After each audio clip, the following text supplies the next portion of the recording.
Bismillahirrahmanirrahim. Assalamualaikum warahmatullahi wabarakatuh. Bapak Ibu, rekan-rekan dosen dimanapun berada, salam vokasi. Perkenalkan, nama saya Ahdiatul, Sarjana Sains Terapan, Magister Teknik. Sejak tahun 2008, saya bergabung sebagai dosen atau tenaga pengajar di Politeknik Negeri Ketapang. Saya mulai aktif sebagai dosen atau tenaga pengajar di program studi Diploma 3 Teknologi Listrik jurusan Teknik Elektro dan Teknik Informatika pada tahun 2015 sebagai ketua jurusan atau ketua program studi pertama di prodi atau jurusan tersebut. Saat ini saya mengampu mata kuliah Perancangan Listrik 1, Perancangan Listrik 2, Manajemen Proyek Listrik, Analisis Sistem Tenaga Listrik, dan Statistika Terapan. Khusus pada semester genap tahun akademik 2023-2024 ini, saya mengampu mata kuliah Perancangan Listrik 1 dan Analisis Sistem Tenaga Listrik. Adapun sebagai bukti unjuk kerja Tridharma Perguruan Tinggi bidang pendidikan atau pengajaran pada penilaian sertifikasi dosen tahun 2024 ini, mata kuliah Perancangan Listrik merupakan mata kuliah yang saya tampilkan rencana pembelajaran semester dan video pengajarannya. Perancangan Listrik 1 merupakan mata kuliah wajib pada semester 2 yang memiliki nilai bobot 2 SKS. Mata kuliah ini dilakukan sebanyak 16 kali pertemuan tatap muka, termasuk ujian tengah dan ujian akhir semester. Metode perkuliahan dilakukan dengan yang pertama, penyampaian materi di kelas. Penyampaian materi di kelas dilakukan sebanyak 14 kali pertemuan. Sebelum materi pertama disampaikan, maka dosen wajib menyampaikan capaian pembelajaran mata kuliah yang diampu tersebut. Yang kedua adalah berinteraksi dengan mahasiswa melalui tanya jawab untuk mengetahui kemampuan mahasiswa dalam memahami materi kuliah yang telah disampaikan. Interaksi juga dilakukan untuk mereview kembali materi yang telah disampaikan, termasuk materi yang telah disampaikan pada minggu sebelumnya. Yang ketiga adalah metode asesmen.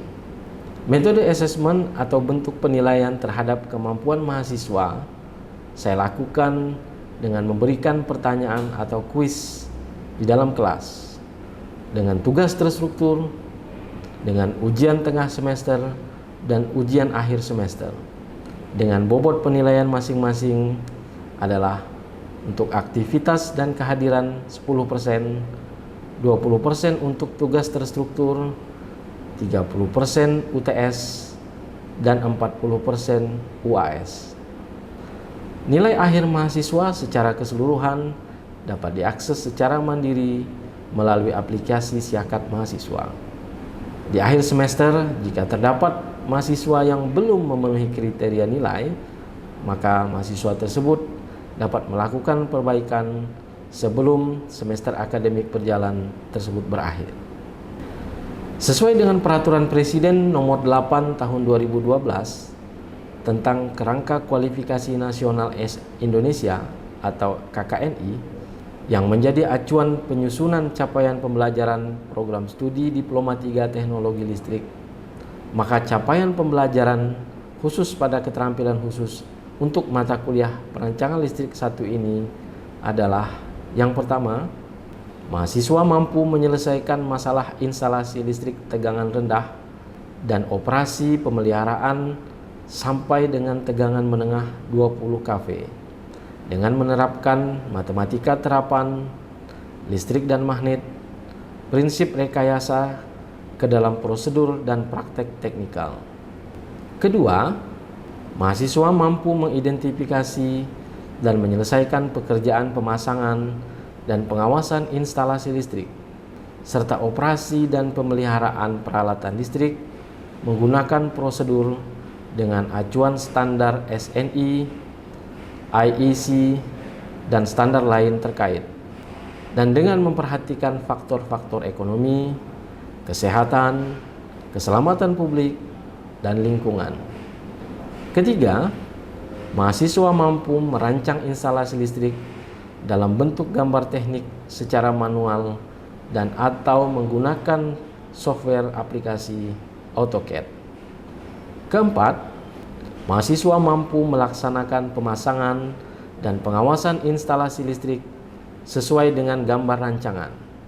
Kelima, mahasiswa mampu mengoperasikan dan mengendalikan peralatan dan mesin listrik dengan menggunakan peralatan berbasis teknologi Variable Speed Drive atau VSD, kendali terprogram, sistem terkomputerisasi, dan teknologi IT. Keenam, mahasiswa mampu melakukan pengujian dan pengukuran kelayakan instalasi berdasarkan prosedur dan standar SNI, IEC, dan SPLN dengan menyajikan hasil analisis berdasarkan metode yang dipilih. Ketujuh, mahasiswa mampu mengikuti perkembangan teknik dan teknologi isu terkini yang terkait di bidang ketenagalistrikan. Untuk mengimplementasikan capaian pembelajaran tersebut, maka mata kuliah perancangan listrik 1 memuat materi bab 1 berisikan tentang standarisasi dan peraturan pada instalasi listrik. Bagian kedua berisikan tentang teknik penerangan. Bagian ketiga berisikan tentang kuat hantar arus. Bagian keempat membahas tentang drop tegangan atau jatuh tegangan. Bab 5 membahas tentang perangkat hubung bagi atau PHB. Bagian keenam berisi tentang pembahasan kabel tegangan rendah. Bagian ketujuh berisikan tentang proteksi untuk keselamatan. Bagian ke-8 adalah perancangan instalasi listrik dan bagian ke-9 adalah instalasi motor listrik pada industri. Berikut video bukti unjuk kerja bidang pendidikan atau pengajaran mata kuliah perancangan listrik 1. Selamat menyaksikan. Bismillahirrahmanirrahim. Assalamualaikum warahmatullahi wabarakatuh.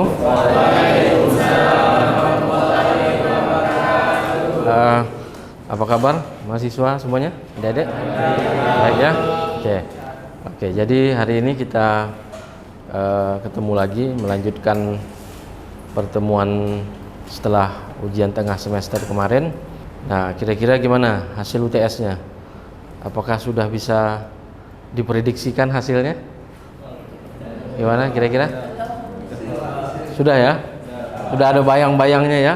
Berapa dapat? Wi, bayang-bayangnya dapat berapa Wi? UTS Wi? Alhamdulillah, sip. Gitu ya. Jadi harus yakin, harus optimis bahwa tes nilainya harus bagus, gitu ya. Sebelum mulai kuliah hari ini, baiknya kita berdoa dulu, ya, menurut agama dan kepercayaan kita masing-masing, supaya apa yang saya sampaikan juga bisa diterima mahasiswa dengan baik. Berdoa menurut keyakinan masing-masing. Berdoa dimulai. Doa selesai. Oke, kita lanjutkan pertemuannya. Kalau kemarin saya sudah menyampaikan tentang kuat hantar arus dalam dalam sistem kelistrikan, ya. Jadi sebelum saya mulai untuk untuk melanjutkan materi tentang drop tegangan atau jatuh tegangan, saya pastikan dulu bahwa kelas ini sudah semuanya hadir, gitu ya. Ketua kelas ada yang tidak hadir atau apa? Ada ya. Untuk lengkapnya nanti saya absen aja dulu ya. Yolanda ada? Irsyad Ustadi hadir. Dwi Febriani, Sebastian Aldos Agnes Van Selom, Salman Hadi. Oke. Nah, ini presensinya tolong ditandatangani ya, untuk memastikan kehadiran Anda terrecord. Jadi absennya seperti biasa saya menggunakan absen kelas juga. Sebelum kita lanjutkan ke materi materi tentang jatuh tegangan atau susut tegangan atau drop tegangan, saya mau review dulu materi sebelumnya tentang kuat hantar arus, gitu ya. Nah, kan di soal-soal UTS kemarin sudah saya sampaikan juga, sebagian besar soal UTS itu tentang perhitungan KHA, gitu ya. Nah, tentang perhitungan KHA Apakah ada yang masih belum belum mengerti tentang perhitungan kuat hantar arus, menghitung KHA? Kira-kira udah jelas semua? Bagaimana menghitung KHA? Sudah jelas semua ya? Oke, kalau sudah jelas semua, berarti hari ini saya lanjutkan tentang materi drop tegangan, jatuh tegangan atau susut tegangan. Gitu ya. Nah, bahan ajar yang sudah saya bagikan ke ketua kelas, tolong di-share ke grup, ya Man, supaya teman-temannya bisa melihat juga ini tentang materinya. Nah, untuk jatuh tegangan, susut tegangan atau drop tegangan, apakah sudah pernah mendengar istilahnya sebelum ini? Belum pernah. Ya. Tapi kalau istilah tegangan sudah umum kan ya? Kalau tegangan itu identiknya ini ya, satuannya voltase, satuan tegangan, jatuh tegangan, susut tegangan, ya. Nah, menurut pengertiannya, susut tegangan atau jatuh tegangan itu atau drop tegangan itu adalah besar tegangan yang hilang pada suatu penghantar. Nah, besar hilang pada suatu penghantar. Jadi kalau penghantar tahu penghantar? Tahu ya? Nah, identiknya kalau masih di semester awal itu apa penghantar? Kabel, Pak, katanya gitu ya. Nah, penghantar itu ya identiknya memang kabel. Ada macam-macam jenis-jenisnya. Saya yakin di mata kuliah dasar-dasar listrik atau di praktek ya kan, praktek instalasi listrik di bengkel itu pasti sudah disampaikan oleh dosen tentang jenis-jenis penghantar, model-model penghantar, tipe-tipe penghantar. Identiknya jatuh tegangan itu ada di penghantar. Jadi kalau kita lihat pengertiannya itu jatuh tegangan pada saluran tenaga listrik secara umum dia berbanding lurus dengan panjang saluran dan beban. Jadi kalau panjang saluran berarti panjang apa? Panjang panjang penghantar. Dan beban satu lagi. Beban tahu beban? Load. Nah, apa contohnya? Alat elektronik di rumah, laptop, HP, lampu, yang paling umum ya, beban. Jadi dia berbanding lurus. Jadi artinya apa kalau dia berbanding lurus? Jatuh tegangannya itu. Kalau berbanding lurus artinya apa? Iya, ketika bebannya banyak atau bebannya besar, kemudian penghantarnya juga panjang, maka jatuh tegangannya juga akan nilai jatuh tegangannya semakin besar. Jadi kalau katakan misalkan ada penghantar yang 10 meter dengan yang 5 meter, ya pasti susut tegangannya paling tinggi yang di penghantar 10 meter. Misalnya seperti itu, ya. Kemudian yang kedua, untuk jatuh tegangan sendiri dinyatakan dalam persen atau dalam besaran volt ya, besaran satuan tegangan tadi ini tegangan dalam volt. Nah, bagaimana menghitungnya? Semakin panjang penghantar, semakin banyak beban, maka nilai tegangannya juga akan semakin besar. Itu ya, bisa dipahami ya? Oke. Jadi dia dinyatakan dalam persentase atau dalam besaran, dalam volt ya. Nah, berapa syarat yang diizinkan oleh PLN? Karena standarnya ada dalam PUIL, Peraturan Umum atau Persyaratan Umum Instalasi Listrik. Ya. Nah, PLN mensyaratkan jatuh tegangan itu maksimalnya 5% standarnya. Maksimalnya 5%. Nggak boleh lebih. Ya. Kecuali untuk misalkan instalasi-instalasi tertentu. Ya. Tapi yang syarat maksimal atau minimalnya itu adalah 5%. Tidak boleh lebih. Ya. Jadi katakan kalau misalkan tegangannya, kalau tegangan di rumah berapa? Tegangan AC yang dipakai umumnya di gedung, di ruangan, di rumah berapa volt? Ya, 220 ya. 220 volt. Kalau yang 3 fase ini yang 1 pas ya. 1 fase. Kalau 3 fase? Kalau tegangan 3 fase? Berapa volt tegangan 3 fase? Berapa Man? Tegangan 3 fase Man? Lupa ya Man ya. Tegangan 3 fase di 380 volt. Oh, katanya baru ingat kan? Oh, 380 volt. Sudah terbayang kan? Kira-kira Kalau 5%-nya berapa dari nilai-nilai tegangan ini? Kalau misalnya tegangan di rumah saya 220 volt, maka kalau 5% tegangannya berapa nilainya? Maksimalnya berapa? Coba, misalnya nih ya, kita ambil 5% kali 220 atau 380 volt. Berapa nilai susut jatuhnya tegangan itu? Coba berapa?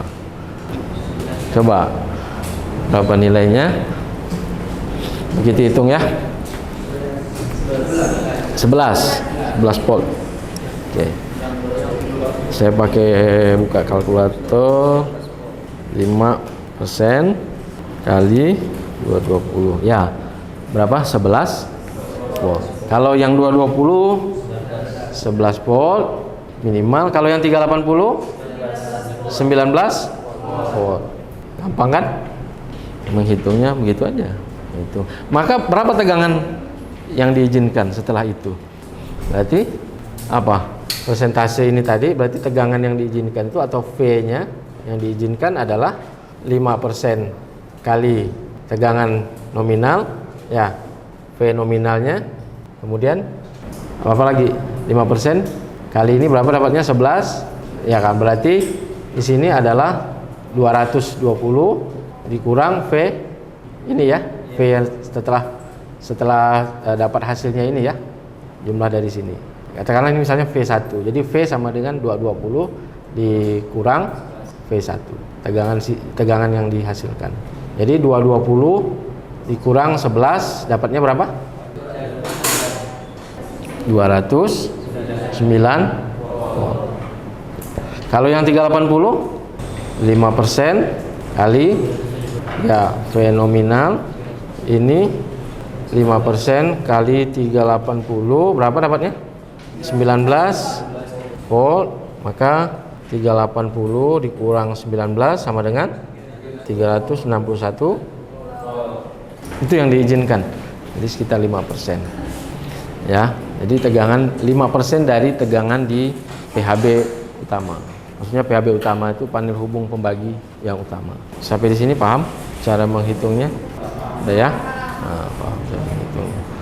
Oke, sekarang yang selanjutnya adalah penyebabnya. Nah, tadi itu kan tiba-tiba kenapa kok bisa ada jatuh tegangan tadi, Pak? Kenapa kok bisa jatuh tegangan?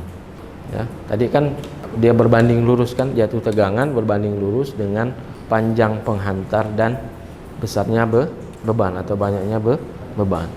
Apa yang menyebabkannya itu? Penyebabnya adalah salah satunya beban trafo yang overload, beban trafo yang terlalu banyak atau terlalu tinggi. Jadi idealnya kalau trafo itu 80% dari kapasitasnya, beban idealnya itu 80%. Nah, jadi kalau misalnya trafonya 20 kP, Anda tinggal bisa hitung aja ya, berapa beban maksimumnya. Kalau misalnya trafo step up dan step down ya, misalnya 20 kV atau 20.000 apa nih? Volt. Maka kalau 80%-nya berapa maksimumnya bebannya itu? 80% beban maksimumnya. Berarti kalau tegangan atau kalau trafonya kapasitas 20 kV, maka beban maksimum dari si trafo tadi itu berapa? Berapa? Coba dihitung lagi. Beban maksimumnya. Beban maksimumnya berapa? Berarti 16? Ya, kurang lebih 16.000 plus minus 16.000 volt atau 16 kV. Hati-hati kalau beban lebih dari itu, maka akibatnya apa? Kalau beban lebih tinggi dari 16.000 atau mungkin melebihi 17.000 atau mungkin hampir mendekati 20.000, maka apa yang terjadi tadi? Kalau kaitannya dengan tegangan, susut tegangannya menjadi apa? Menjadi lebih besar. Kan tadi berbanding lurus kan? Nah, kita balik ke pengertian yang awal. Ya, beban tegangannya juga menjadi semakin lebih besar. Itu 80% ya lumayan 80%. Nah, tergantung efisiensinya juga realnya itu. Nah, kalau di mata kuliah di mesin listrik itu kan ada efisiensi trafo kan ada. Misalnya efisiensinya 85%, 90%. Kalau efisiensi itu maka tegangan yang bisa disalurkannya itu atau yang dihasilkannya itu adalah 80 atau 85% tadi dari tegangan nominalnya yang tertulis. Ya, bisa dipahami ya. Tuh, dari kapasitas. Kalau trafo udah kenal istilah trafo kan? Udah tahu istilah trafo? Udah ya. Nah, kemudian yang kedua, pembagian beban antar fasa tidak seimbang. Kalau pembagian antar fasa tidak seimbang, juga susut tegangannya menjadi lebih besar. Ya. Ya, kalau satu fasa sih enggak masalah kan. Nah, yang beban yang tidak seimbang antar fasa itu yang di mana? Beban antar fasa tidak seimbang. Kalau dia instalasinya tiga fase, ada fase R, S, dan T. Misalnya apa? Fase R dan S itu terlalu lebih tinggi atau lebih dominan dari fase T misalnya. Ya kan kalau dia 380, misalnya kalau bagi 3 berapa? 380 secara ideal ya. Coba idealnya kalau bagi 380 bagi 3 harusnya berapa sih?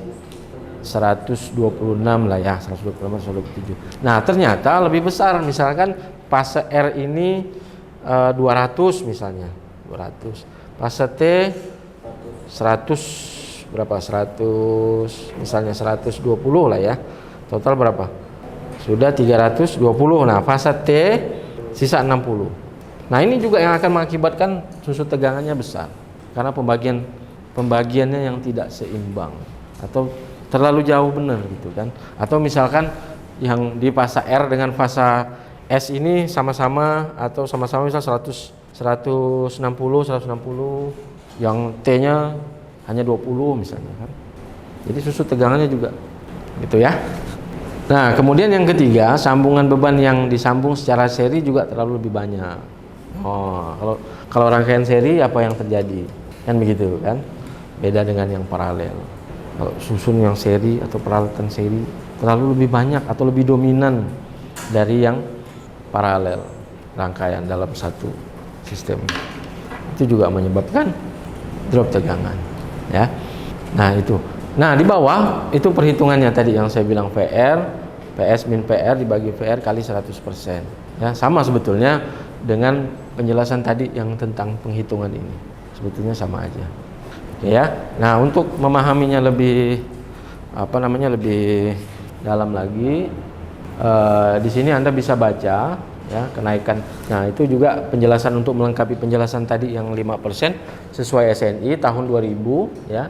Ini PUIL juga bahwa kenaikan tegangan yang diizinkan itu ya atau drop tegangan diizinkan itu adalah 5% ya. Penurunan tegangannya maksimal sebesar 10%. Berarti antara 5 sampai 10%. Ya, itu udah maksimum untuk semua jenis rangkaian. Nah, ini untuk pembagian drop tegangan pada satu penghantar ya. Ini bisa dilihat kalau misalkan itu ada persamaan PR sama dengan rho kali L kali I kali cos P dibagi dengan luas penampang penghantar. Nah, makanya saya bilang tadi selain panjang juga luas penghantar ikut mempengaruhi daripada nilai drop tegangan ya. Untuk satu fase dengan 3 fase perhitungannya berbeda. Nah, untuk di persamaan ini cos P yang kita pakai umumnya 0,8 sampai dengan 0,85. Tergantung misalnya ketemu soal contohnya cos P itu berapa. Bisa 0,8, 0,85. Ratingnya ada di antara angka itu. Oke. Supaya lebih mendalam lagi seperti yang saya sampaikan di awal tadi ya. Ini ada contoh kasus pertama di saluran pelanggan. Ini ada rekapitulasi hasil perhitungan pada saluran pelanggan. Jadi ini seolah-olah ada di dalam misalkan satu desa atau satu perumahan gitu ya. Diambil 11 sampel hasil perhitungannya. Yang sisi sebelah kiri itu urutan dan nomor dan nama orangnya ya. Jadi hasil pengukuran itu ada pengukuran nilai hambatan, kemudian nilai arus, jarak, kemudian nilai tegangan, dan nilai persentase drop tegangan. Nah, sesuai dengan materi kita hari ini, drop tegangannya sudah ada nilainya. Sudah ada nilai drop tegangannya. Jadi tinggal mahasiswa menghitungnya. Berarti ada nilai ini, dihitung drop tegangannya berapa. Nanti silakan buat di kertas, ditulis di kertas, nanti dihitung dulu berapa penurunan tegangan masing-masing di tiap rumah. Rumah Pak Sugio dropnya 1,9% ya. Jadi ini satuannya persen, karena di tabel ini nilainya persen. Jadi yang dihitung nanti adalah nilai dalam tegangan, dalam volt, dalam satuan volt. Berapa tegangan, berapa susutnya. Itu. Nanti dihitung berapa volt nilai tegangannya. Nah, yang harus Anda ketahui dulu bahwa di sini kira-kira model beban apa sih? Kalau misalkan dari saluran pelanggan nih, dari nama-nama orang itu berarti kan konsumsi bebannya ada di rumah kan? Ya, ada di rumah. Nah, Anda harus tahu tegangan nominal rumah itu berapa yang umum. Baru nanti bisa diukur drop tegangannya berapa. Nah, coba silakan ditulis, diselesaikan yang 1 sampai 11 ini. Coba ditulis ya. Coba ditulis dulu ya, sambil nanti saya bantu untuk penyelesaian soalnya. Kalau ada yang masih kira-kira belum jelas, nanti saya bantu untuk nilai tegangannya. Coba sambil ditulis. Kan gampang kan? Nggak susah kan? Gimana, Rido? Bisa lah. Masa nggak bisa? Gampang ini, mudah. Makanya saya bilang tadi mungkin nggak sampai 5-10 menit selesai ini. Walaupun soalnya banyak. Kan cuma tinggal ngitung persentasenya udah diketahui, nggak perlu ngitung persen. Persentase udah diketahui, tinggal ngitung nilai tegangannya aja. Gimana? Wi? Sudah dihitung, Wi? Irfan? Sudah dihitung, Irfan? Gimana, Man? Silakan ditanyakan, ada yang kurang jelas atau apa. Tapi untuk pengertiannya sudah bisa itulah ya. Udah bisa nerima lah ya pengertiannya. Tinggal menghitung nilainya aja nih. Berapa nilai drop tegangan atau berapa nilai setelah persentase jatuh tegangannya diketahui, berapa nilai tegangan di rumah masing-masing pelanggan itu. Kalau yang pertama sih kurang lebih 2% lah ya, 1,9%. 1,9% berapa? Mereka kan cari dulu nilai 1,9%-nya. 1,9% dari tegangan nominal di rumah itu. Nah, setelah dapat, seperti yang tadi contohnya, setelah dapat hasilnya baru apa? Untuk mencari tegangan setelah susutnya tadi itu, tegangan nominal yang di rumah dikurang dengan persentase nilai tadi. Nah, dapatlah tegangan terukurnya, tegangan yang terukur atau tegangan yang terhitung. Gimana kira-kira? Paham? Masih belum juga? Gampang lah. Seperti contoh yang tadi pertama, berapa persentasenya? Hitung dulu persentase itu. 1,9% dari berapa? Iya, baru dapat itu di 220 dikurang dengan hasil itu. Nah, kan baru katanya. Udah ya? Udah nangkep ya? Udah mulai connect ya? Ada yang mau nanya? Ada yang mau nanya? Tadi ada yang manggil Pak. Silakan, ada yang mau nanya. Man, bisa, Man? Nggak bisa. Baik ya. Kalau memang masih perlu waktu ya, kalau memang masih perlu waktu untuk mengerjakan, saya berikan kesempatan untuk mengerjakan tugasnya sampai dengan kapan? Sampai besok, sampai minggu depan lah ya.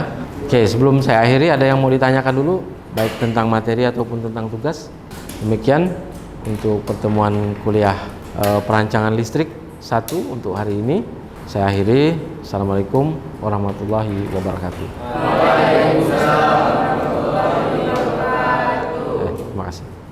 Demikian video pengajaran mata kuliah perancangan listrik 1 yang telah saya dokumentasikan dalam penilaian pernyataan diri dosen unjuk kerja Tridharma Perguruan Tinggi bidang pengajaran untuk sertifikasi dosen tahun 2024. Semoga bermanfaat bagi yang menyaksikan.